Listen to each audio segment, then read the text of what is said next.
Good evening, everyone. Welcome again to Seniors Views, our webinar about various topics under the theme Then and Now. Tonight, our guest is Marty Gervais. Marty was born in Windsor in 1946. His bio and lists of accomplishments is long enough to fill up our entire hour, so I'll be quick.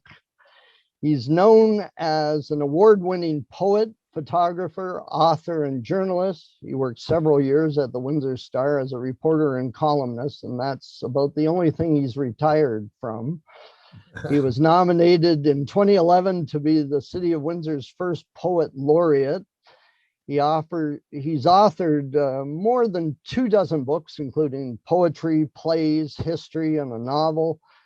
The Rum Runners, about Prohibition in 1980, was a bestseller, and it was updated in 2009 to the Rum Runners, the expanded edition. He's also a professor of publishing, editing, journalism, and creative writing at the University of Windsor. And 50 years ago, because he needed something else to do, he launched Black Moss Press, which is still a thriving publishing company. Otherwise, he's got nothing to do.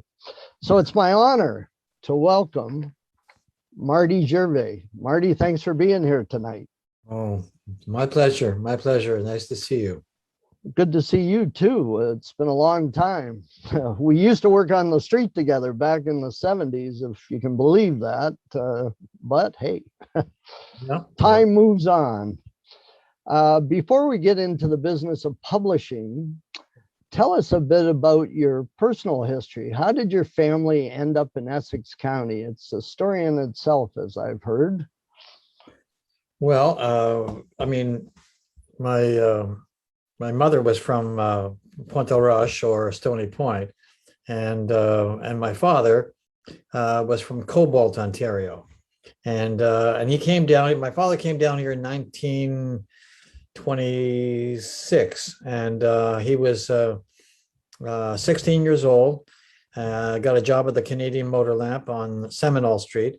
And he actually, within about 2 weeks of getting that job, he was fired from the job because he was so lightweight and he couldn't carry heavy equipment, but he begged them, to keep him, and he stayed, and he ended up working for the Canadian Motor Lamp for the rest of his life, working his way all the way up to the top to be in charge of the plant manager.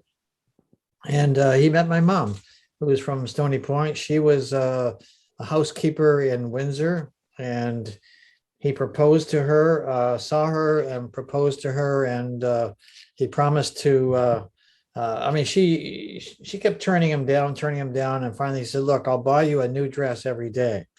And that she married him. I don't know how many dresses she ever received over the many years that they were married, but that's how we came to be in Windsor. And my father married her, and till about 1958, we lived in Windsor, and then we moved to Bracebridge, and where my father opened up an automobile parts plant, and eventually I came back here in 1968. And, now, you mentioned your mother was from Stony Point, Pointe au Roche. Right.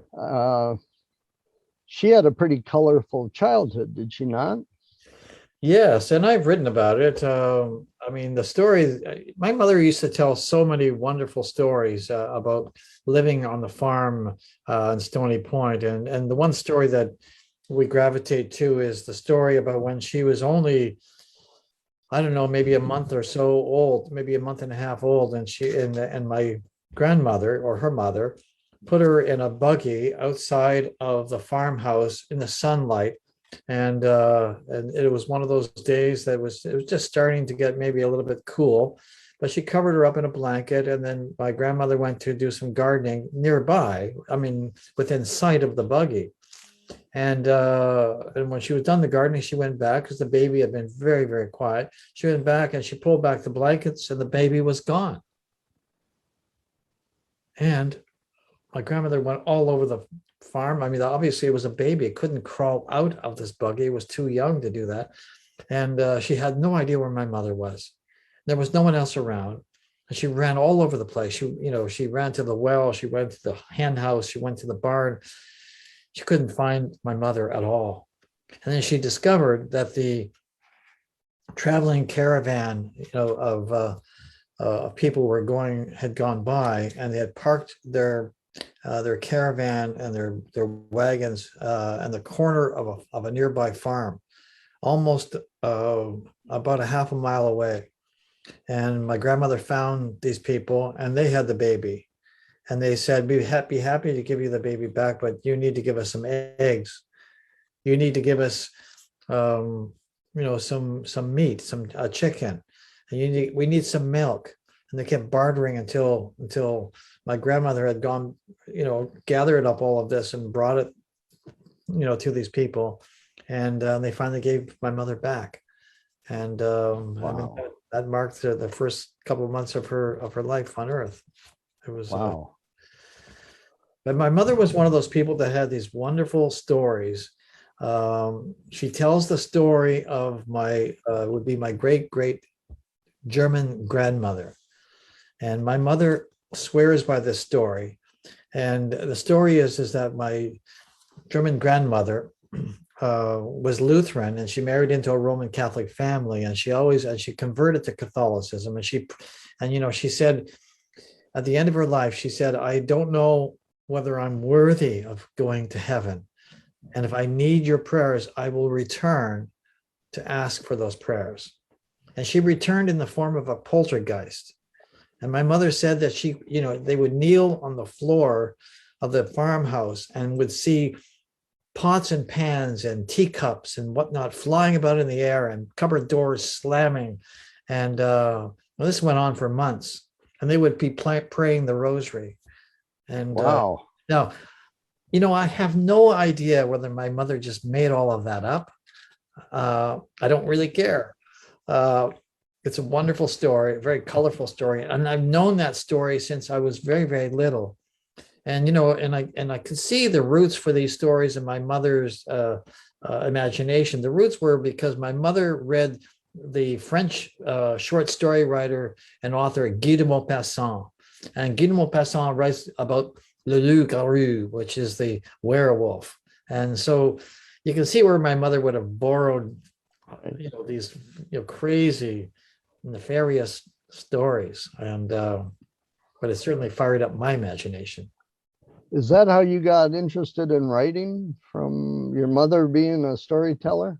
I think so. It's ever since I was little, I love stories, and ever since I was little, I gravitated to stories that were strange or wild, wild in imagination. And I was the kind of person that wanted to share all of these stories all the time. When I was I remember in elementary school, if someone came to me and said, I have something to tell you, but I don't want to tell anyone else. I say, well, tell me, please tell me. And they would tell me the story, and I would have to promise that I would never mention this to anyone else. Well, before recess was done, everyone in the schoolyard knew about it. I was a born reporter. I just felt this insatiable desire to tell stories, to tell everybody what I was learning, what I was hearing. And where did the poetry come from? When did you become a poet? Well, I think what it was I was going into grade 9, and I have 4 older brothers, and the one that was closest to me, he was about 3 years older than I was, and he was already in high school. And so here I was going to be starting grade 9, and he said to me, you're going to be taking 3 languages, and when you go to school, 3 foreign languages. And I said, really?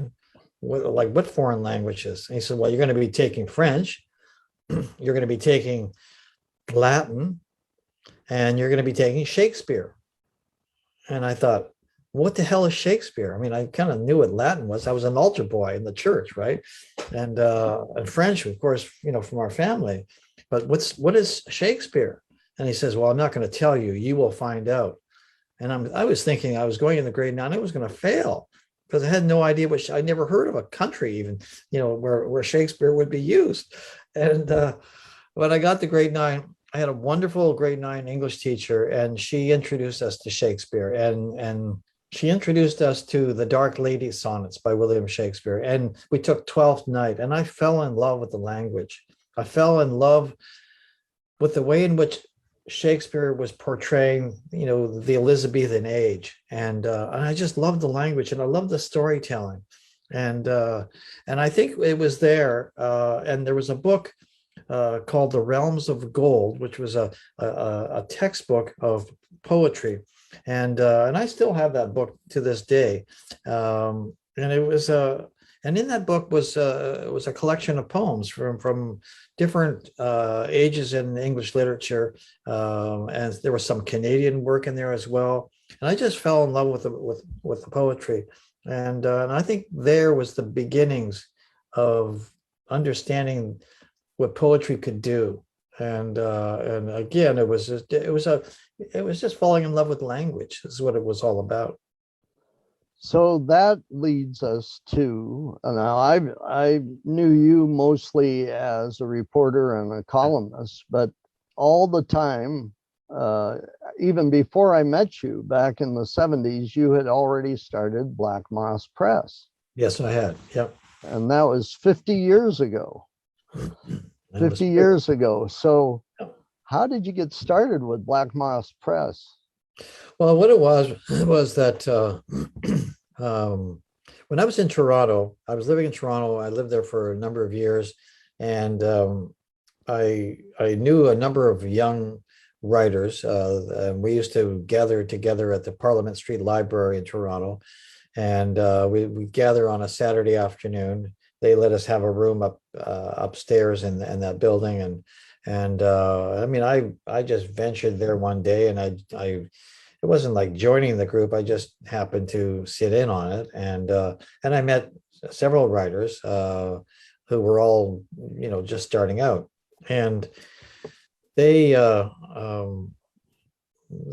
they taught me a lot. It was a kind of a workshop, and but after a while, I was thinking that these writers should be getting published. Their writing was so good, and so I started Black Moss with the idea that I started it as a magazine, and I started with the idea that I could publish these writers. And and several of these writers went on to great fame in Canadian literature and winning major awards. And I believed in their work, and I believed that why not have this venue for them and publish them. And at the time, there were a lot of magazines and small publishing companies that were all being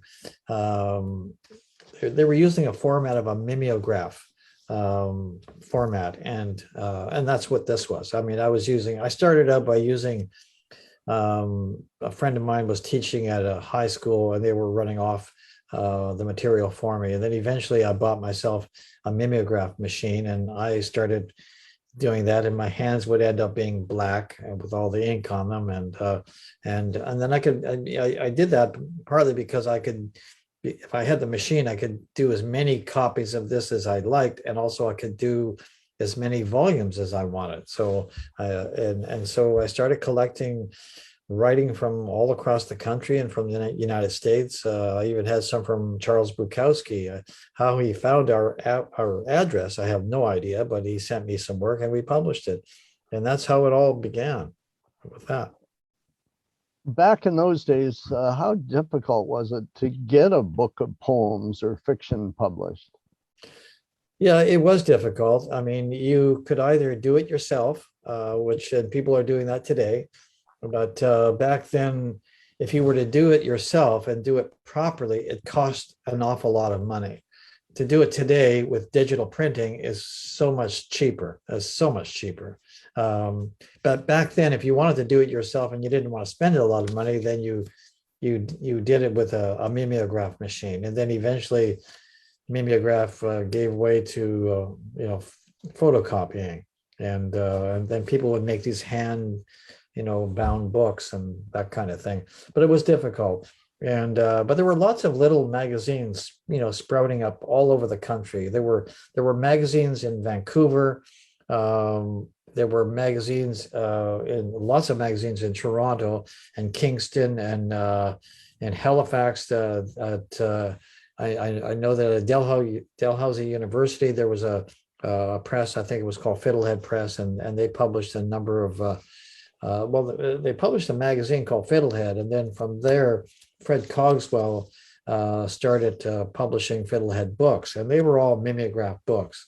And so you would send him your book, and hopefully he would take it and then publish it.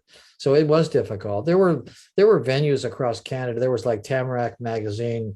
There was the CBC used to have a great show on Sunday nights called Anthology. Yeah. And if one of your poems appeared on Anthology, you actually got paid, from CBC, which was great, and they paid really well, because I'm thinking like back in 1970, I think I was getting checks for like $150 a poem, which was a lot of money, for a starving artist, as I was, but that was also a really great place to be published, because Robert Weaver was the person in charge of it, and if he recognized your work as being good enough to be an anthology, that meant that you had a budding career, and my work was appearing there. So yeah, it was good. So when did you come to Windsor to work for the Star? Well, I came here actually in 1968. I had been traveling across the country. In 1968. I didn't set out to do this. I was setting out to go from Windsor to Bracebridge, where my parents were living. I had been living in Toronto, kind of ran out of some resources. I thought, I'm just going to go home. I mean, I was 21 years old.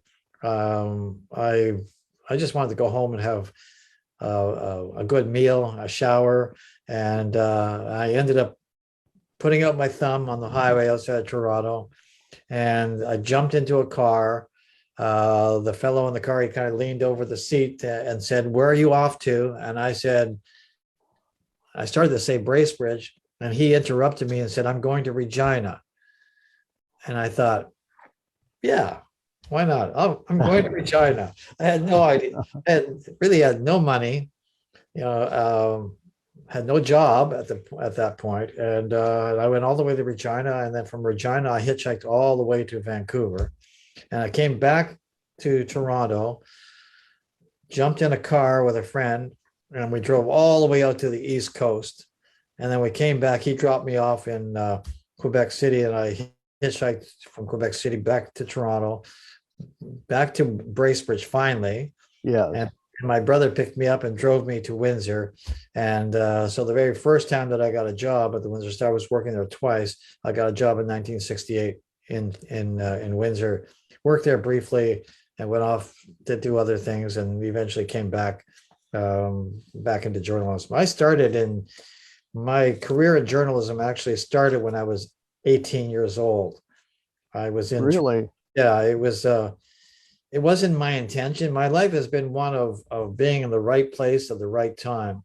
I was in 19, I'm not sure what year it was, but I was 18 years of age, but I was walking in downtown Toronto, and the Toronto Star and the Globe and Mail were on King Street, and they were a block apart. I didn't know that, but I came to the Toronto Star first, and I thought, well, maybe I should apply for a job here. I mean, I loved Hemingway. Hemingway worked there. I thought, right.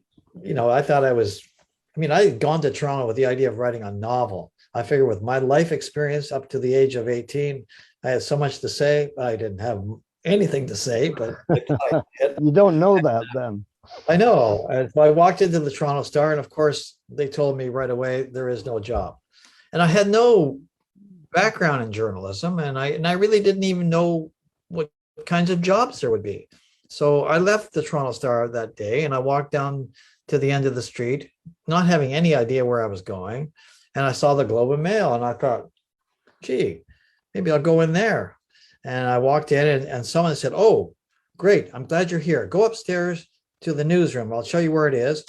And they told me who to go to see, and I didn't. I mean, I had no idea. I think they were expecting someone else. So I got up there, and this person said to me, like Clark Davey, who was the managing editor at that time, Yeah. he had just fired, or rather, this person who worked for him had just fired two people, and so the thunder and lightning was going off in the newsroom, like, we need two people. Where are they? And this was at the right time that people would start work. And so I walked up, and this guy said, "Do you want to work? You want a job?" And I said, "Yes." "Can you start immediately?" And I said, "What is it? What do you mean?" He says, "Well, let me redefine immediately. Now." And I said, "Yes." And I was agreeing to a job that I didn't even know what it was. And what it was I was working in the copy desk. And so I was taking care of the teletype machines, and I was taking stories that were being, sent in by reporters all over the country. And I would just basically, like on a rewrite, and just, sitting there tapping away on the typewriter and handing the stories off to the editors. That was my job. And in walk, as I'm sitting there doing all of this, the people who are crossing, my path are people like Boris Spremo, an amazing photographer, or Bruce West, or Richard Needham, or Scott Young. These were people who was right. Columns and pictures I'd seen in the Globe and Mail. And so I knew when I landed there, this was the right place for me, that this was the place where writing was taking place. And and up till then, I never really had ever conceived of the idea of getting a job in the newspaper business. But I knew when I was there instantly, this is where I belonged. Right. So eventually you came back to Windsor. Yeah, I did. I got a job. I had a couple of other jobs, journalism jobs, but I was working. I got a job as a reporter for the Chatham Daily News. And when I was there, I was working, as I say, I was working in Chatham. While I was there, the Windsor Star called me and said, "We'd like you to come here and work." And so that brought me over to the Windsor Star. And I started doing, working. So that was your day job?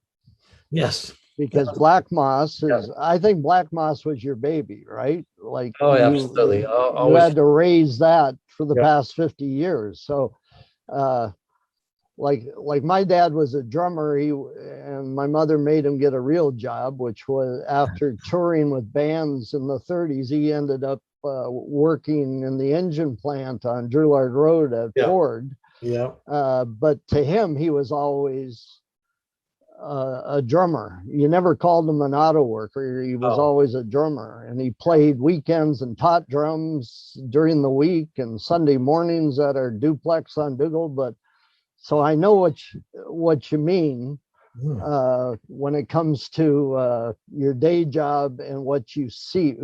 To yourself, you're always a writer and a poet, right? Yeah, and I've always defined myself, well, I should say I've always defined myself as a writer, but essentially, I think it was the poet, Governor General's Award-winning writer, George Bowering, who was from the West Coast. And one time, I ran into him, and I had been working with him, over the course of doing the magazine, and he said something about what I was working with or on. And I immediately said, about working for the newspaper. And he said, no, I'm talking about your writing. And I realized that I was defining my life by the job that I had, rather than defining my life by how I saw myself. And I saw, I should have been saying, I'm a writer and I'm working on a book. And because that's what I loved to do. I love journalism. I had every opportunity to move on to a desk job, in the newspaper, but that would mean that I would have to stay indoors, and I wanted to be on the street. That's where you find the stories.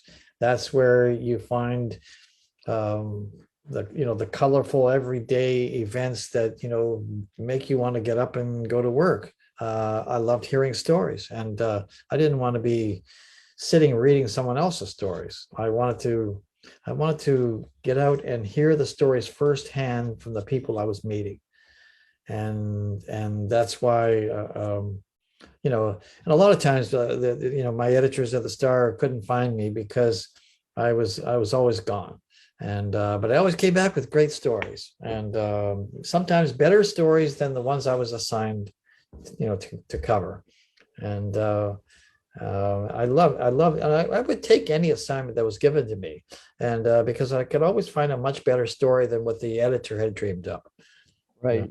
It was, and I'm sure you found the same thing in your in your career as a journalist, Rob. You would be sent out by an editor to go and cover an event, and you would cover the event. You would bring back everything that they wanted, but sometimes you would find something that was just a little juicier, a little better, and that's normally what you want, right? I call that the processional effect.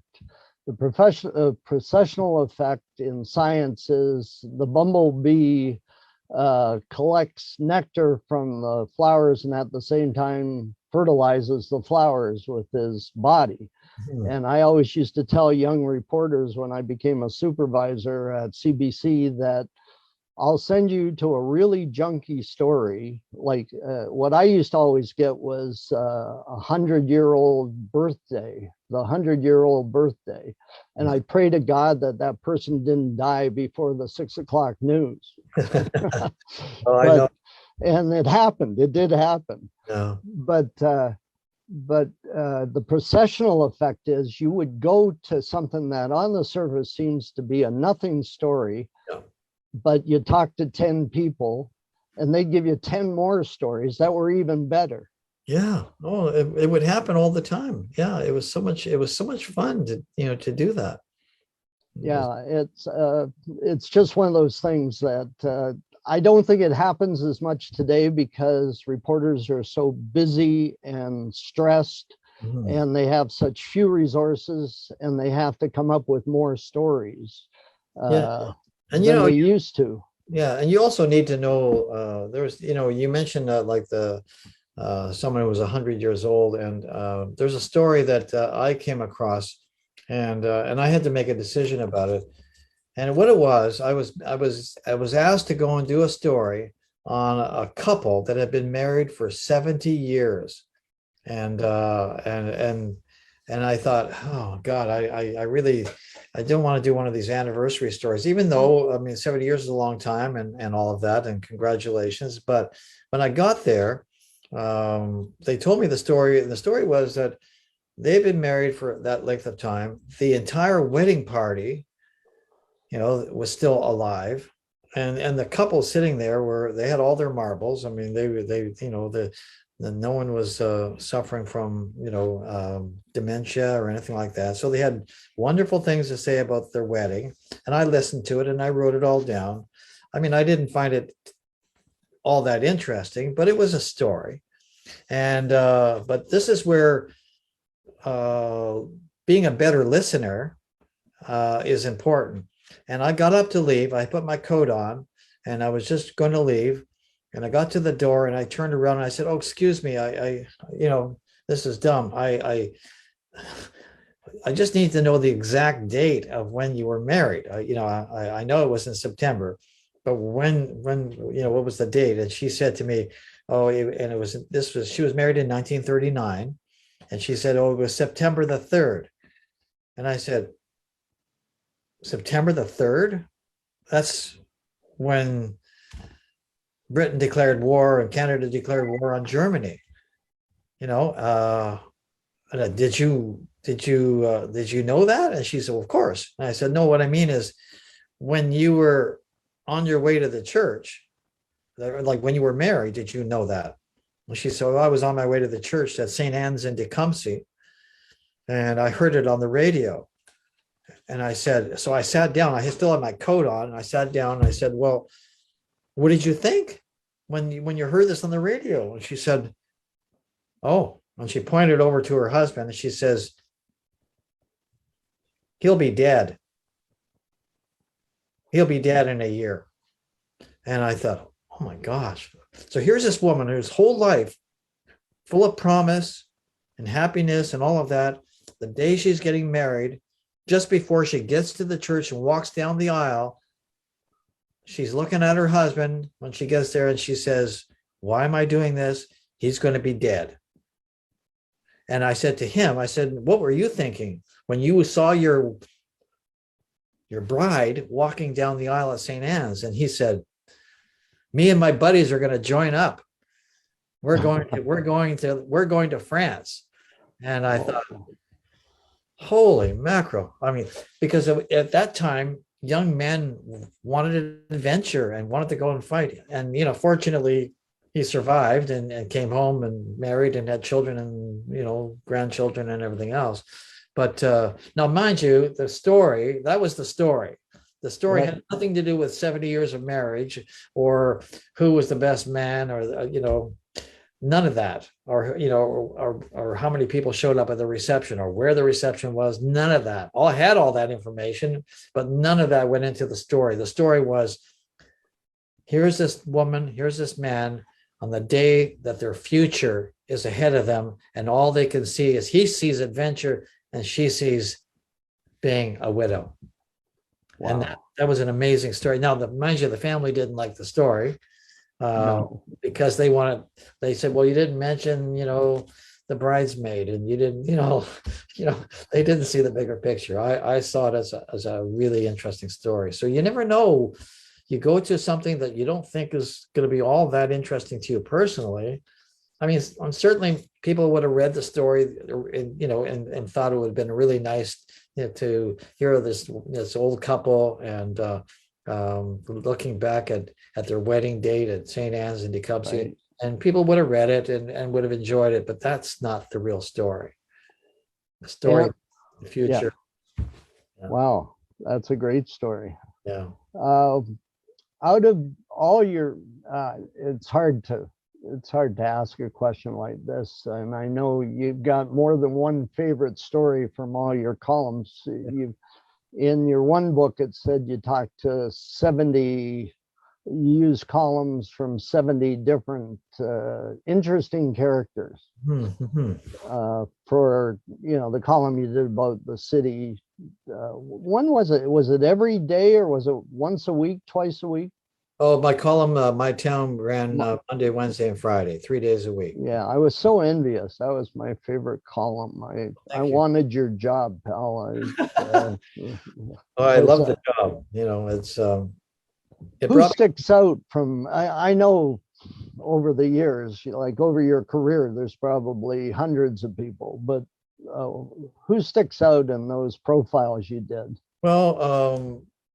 Well, see, I did stories on everyday ordinary people, but I also did stories on people who were very, very famous.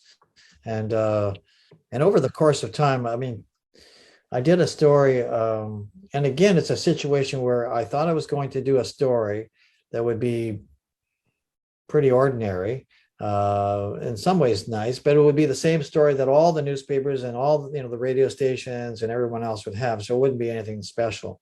And that was, I went over to Detroit to Joe Louis Arena, and Muhammad Ali was, what they were doing is that particular day was they're going to have a press conference where they were going to announce a wrestling match that was going to take place where Hulk Hogan was going to fight Ric Flair, and Mr. T was going to be the referee, and they were going to have this wrestling match to raise money for Muhammad Ali's children's camp. And that was the whole gist of it. So when I got there, and what the routine is, you get there, they give you a press pack. It's got quotes. It's got everything everything you want. Like, you don't even actually have to attend the event. Everything is there. All you have to do is just print the press release. The press release was there, contact information, photographs of all the people involved. Everything is there. And I'm standing there with a photographer from the Windsor Star, There's the Detroit News, the Free Press is there, television stations, CBC is there, everybody's there waiting for the press conference to happen. And I'm sitting there, and I have a little bit of attention deficit disorder, and I said to the photographer, I said, as much as I want to see Muhammad Ali and all these others, we have everything here. You just need a picture, and then we can go. And he says, no, we have to stay. And I said, I know that, but I said, I'm going to go for a walk. He says, well, you're going to miss the press conference. I said, I'm not missing anything. I have an entire press package. So off I went. And I'm just wandering down some hallways at the Joe Louis Arena because I'm bored. And I hear some talking and some voices down the hall. I walk up. I see a room that's open, an office or something. I turn and I look inside, and there standing in front of me, about almost 7 feet tall, is Hulk Hogan. And I'm looking up at him like this. And I said, hello, Mr. Hogan. And I shook his hand, like my hands are way up here. And I, part of me thought, I don't belong here. I shouldn't be here. But part of me thought, well, what the heck? I mean, they can just tell me to leave. They didn't tell me to leave. I identified who I was. I looked over, and there was Muhammad Ali, and he's sitting at a table. And there's Mr. T with all his bling walking around. So I walk over to Muhammad Ali, and I sit down, and I talk to him, and I interview him. And I interviewed Hulk Hogan and all the others. And then they said, hey, it's time we got to go back out. And we got to get out there for the press conference. So I went back, and I got back to the photographer, and he said, where have you been? The press conference is going to start right now. And I said, yeah, well, I was back there. You should have been with me because I interviewed Muhammad Ali and Hulk Hogan. He said, yeah, bull crap, you did. I said, no, I did. And then one by one, they start coming in. And the second last person to come in was Hulk Hogan, and he's the tallest. And he looks at the crowd of news people. They're all standing there. And he looks at me and says, hi, Marty. And everybody in the room turns and looks, and the photographer says, you got to be kidding. I said, no, I had the best story. Everyone had what was in the press pack. What they were saying on stage was all there, capsulized in the press pack. I had the behind the scenes story. You were not a PR man's favorite person that day. Exactly. No, I know. Exactly. It was so that story stands out to me. It's pretty important in my career. It was a great story, but it was just a great adventure too. Another story from Detroit was this is what happened. There was a guy in the United States by the name of Jerry Falwell. And he was the head of the moral majority in the United States, friends of all the presidents, and a big religious figure, a televangelist. Liberty University. Yeah, exactly. So I kept sending letters. In those days, there wasn't email. I kept sending letters to Jerry Falwell saying, I'd like to interview you. And because I would do this often and then I would try to get the Star to pay for my trip there. And so I kept sending messages. And one day I get a call from Jerry Falwell Ministries, and it's a PR person. And he says, Marty Gervais, gets me on the phone. I said, yes. And he said, this is so-and-so from Jerry Falwell Ministries. And we have your letter, and you'd like to interview Mr. Falwell. And we can make that happen. But I have a proposal to make you. I said, well, you're calling me here in Windsor. And he says, yeah, I know Windsor. I used to eat pizza there. I used to go to the University of Michigan in Ann Arbor. And you got great pizza. I know Windsor. I saw your letter. It was sitting on a pile of letters. I've just taken over this job as the PR person. I've just started. And he says, and I have this proposal. And I said, what's your proposal? He says, well, first of all, you can come down here if you'd like. No problem. But we have this idea that maybe, because Jerry's got to fly to Grand Rapids, Michigan. And how about if he picks you up in his plane? And he has a Learjet. And he came and picked me up. Of course he does. Of course. Picked me up. I flew with him to Grand Rapids. So I had about a half hour on the plane with him to fly there and get whatever information I have. And then he got back on the plane and flew back. And I flew back with him. And of course, I had another half hour and whatever time I wanted on the tarmac. And so that was a great opportunity. And again, it means being persistent. I kept sending letters, and finally someone recognized the Windsor Star, thought, Windsor, Ontario, pizza. I'm going to call this guy. And Wow. that's how it happened. So, What do you tell young people about publishing and writing today? It's a lot more difficult to get into. What advice do you give them? well, I guess not to be discouraged in any way. There's the thing is, people love hearing good stories. They want to hear stories, and people will always need someone to report on those stories. And so I always say, don't listen to the negative naysayers out there who say there are no jobs in journalism. There are no jobs in storytelling, no jobs in publishing. There are jobs. If you're a good storyteller, you can convince someone to listen to you for a few minutes. They'll hire you. They'll want you because and if you're the kind of person that can go after a story and also recognize that there is a story, stay with it, go with it. And if you want to go into the creative side of things, meaning creative writing and writing poetry or writing short stories or novels or any of that, you can do that. There's an opportunity to do that. People will always want to hear your stories. And as I say, if you have a good story and you can tell a good story, then stay with it. And that's what I did. I mean, I simply had this insatiable desire to share the stories I was hearing, to share the stories that I was seeing unfold and let the world know about them. And finally, somebody listened. And I've been doing that all my life. How much has technology affected publishing? You have things like ebooks and Kindle and that type of thing. Yep. Has that cut into the business, like where people aren't reading physical books? Well, yes, but I think also in a good way. But it's funny, like during COVID, people didn't want to look at their computer screen anymore. They didn't want to look at their phone anymore. They were constantly looking at a screen. They wanted a real book. And so book sales actually went up during COVID because people wanted to hold in their hands something that was a real book and with pages that they could turn. And I mean, I had my brother-in-law who was always interested in sports and watched hockey, baseball, basketball, everything, all of that was gone. And so suddenly, and he wasn't interested in looking at a computer screen. He started reading, and he read more in the space of 6 or 8 months than he did in his entire life. And he was devouring, he was devouring novels and nonfiction.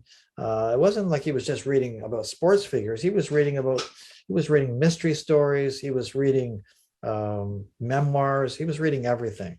And but I mean, I think there's a good balance out there. I prefer a real book. I have thousands of books in my house, and I think I still look at the news on my computer, but I also get newspapers at my house. Maybe I'm old-fashioned, but I like opening up the actual physical newspaper on a table in my house, or going to a coffee shop and sitting and poring over that for a great deal of time. I enjoy that. It's both a physical and intellectual pleasurable thing for me. And I think there's a good balance out there. I think ebooks are fine. People like hearing audiobooks. People drive their cars and listen to audiobooks. I think there's a balance out there. I think but publishing is easier in some ways, from the technical standpoint, and the cost factor is cheaper. For example, it used to be that if you were publishing a book or a magazine and you're using 4-color processing, it was just too expensive. So that's why when you look at a lot of publications that came out in the 70s and 80s, instead of running something in color, they ran it in black and white. Well, now with digital, the cost of doing color or black and white is almost identical.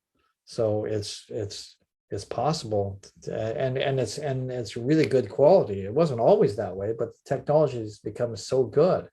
And so if someone were wanting to start a publishing company now, the cost of it in some ways would be so much less than what it was when I started. This program is called Seniors Views. So I guess it's incumbent upon me to ask, can seniors become authors and get published? Absolutely. Well, what's happening is that a lot of people, have retired and they've looked back at their life and they want to write their memoir, and because they have a story to share, and what I'm finding is I'm getting approached by a number of people saying, "Would you publish my book?" And I'll say, "Well, what have you written? What have you done? What are your accomplishments?" And some accomplishments are greater than others, and but the fact that they actually believe that they have a story to tell is good. They have something that they could share with the world, and in some cases they want to share it with the world now because they want their grandchildren and their great grandchildren, to know who the hell they were and what they did. And so I'm finding more and more seniors doing that. I'm being approached by them, and but and there are some who can tell a story, and others who will leave out huge patches of things that they should have set it up with, but they don't know how to put together a story. And that's also, there's some, maybe the same people have been able to share a story orally, with people, their friends, family, but to get them to move, to put that pen in their hand or a computer or an iPad in front of them, something happens, they can't do that. Do you have a favorite book? I know it's hard. Like, is there one that you go back to all the time? You mentioned Shakespeare. Yeah, my favorite book is a book by Ernest Hemingway, and it's called A Movable Feast. Yes. And I love that book. In I guess it was when I left high school, and I was in Toronto, and I bought the book. I didn't know anything about it. I just it was a paperback, and I was riding in the King car in Toronto. It was a rainy day, and I'm sitting on the King car, and it's busy, and I was living in Roncesvalles area of Toronto, and in that area was lots of Eastern European people, and with all their little shops and the greengrocers and cafes and bakeries and whatnot. And I'm riding down there, and in A Movable Feast, Hemingway describes Paris in the 1920s, and what he's describing, in the sense, is what I'm looking at, but in the 1960s. And I'm looking at this, and it's raining, and he starts his book with, then the bad weather came, is this first line. And Hemingway had this wonderful way of beginning a story. He almost would begin a story in the middle of a story, almost as if you were just passing by his table in a cafeteria and you heard him say something and you thought, gee, I wonder what happened just before that sentence. That's the way Hemingway wrote. So then he starts his story, then the bad weather came. And then he talks about the wind and the rain, slashing against the windows. And he writes these beautiful descriptive verbs. I'm reading this on the King car, and the windows are speckled with rain. And it was as if I was transported, into Paris. And and that book, I still have that book here, the original edition that I had, then, and it was and it inspired me.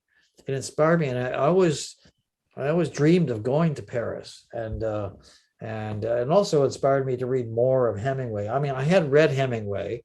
My brother had introduced me to the book called The Old Man and the Sea. And it was typical, of an older brother. I remember knocking on his bedroom door.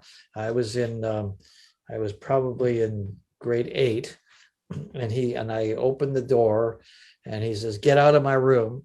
And I said, "Well, I'm just, wondering what you're doing." He says, "I'm reading this book." And I said, "What's the book?" And he threw the book at me. It's called The Old Man and the Sea.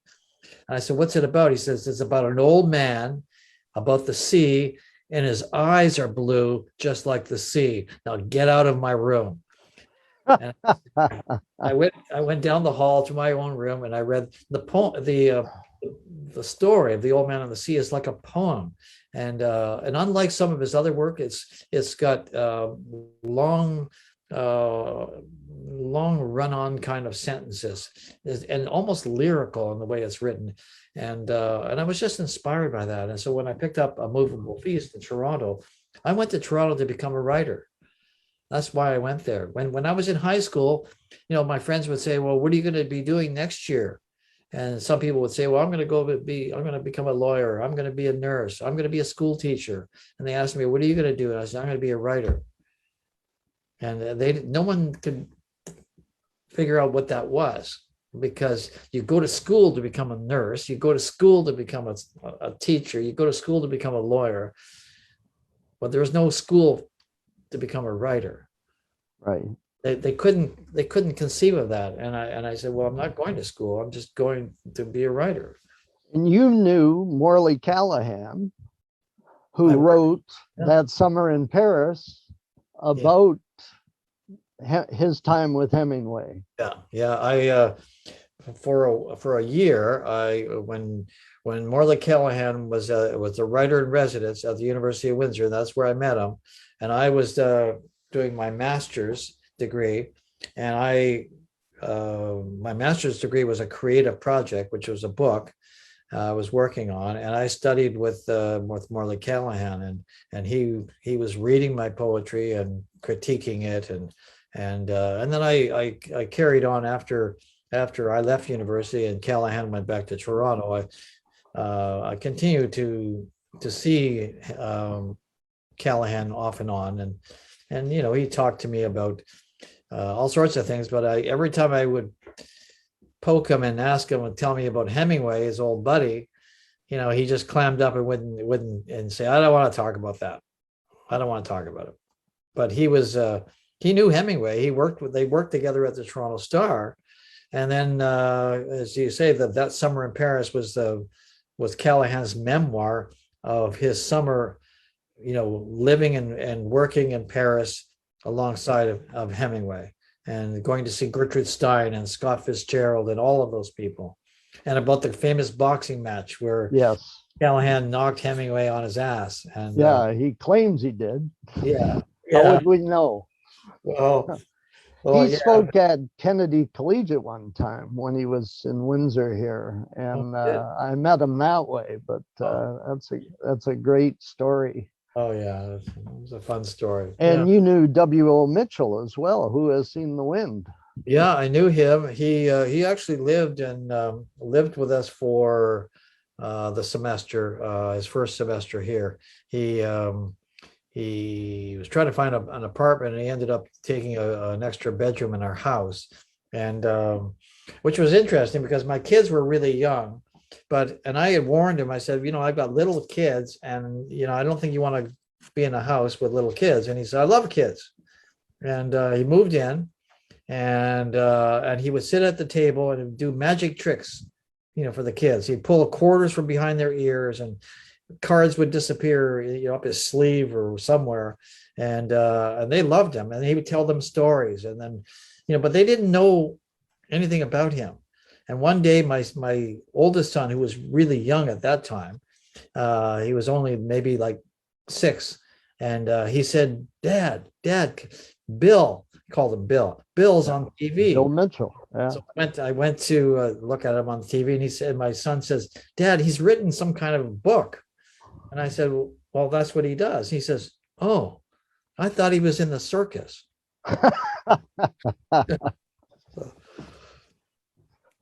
Well, Marty, any other projects you're working on now? Well, I'm working anything on new, like a book or a poetry book, something for us?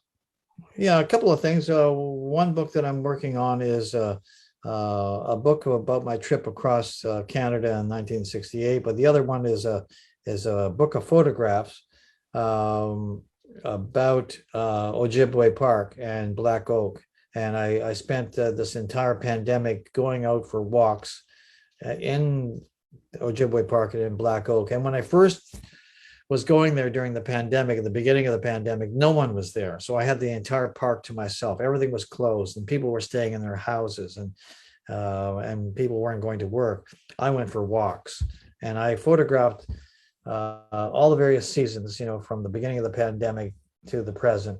And so those photographs and also poems that I've written, and almost like a journal of my experiences and what I saw and what I was thinking about, in those walks in the woods. That's a book I'm finishing and hoping it will be done sometime early in the new year.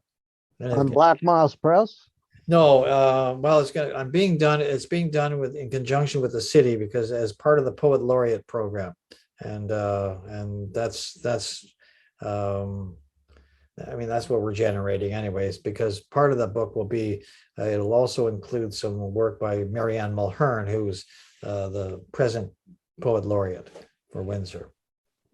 Right. Well, I think we've run out of time, Marty. It's been a pleasure talking to you. I could talk to you for hours because I love everything you've written, and I love it's just books. Great reliving some of these old experiences.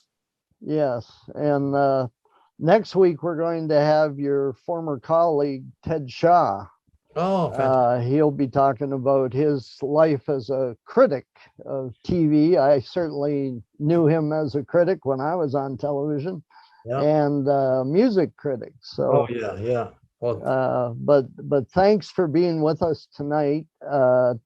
This will be this is being recorded tonight. It will be online very soon, so people tell your friends they can. If they missed you tonight, they can see it later, and you should tell your students to watch it if they're not watching tonight. Okay. For a bonus mark. Anyway, thanks a lot, and I appreciate you being here with me. Oh, I enjoyed it thoroughly. Thank you. Okay.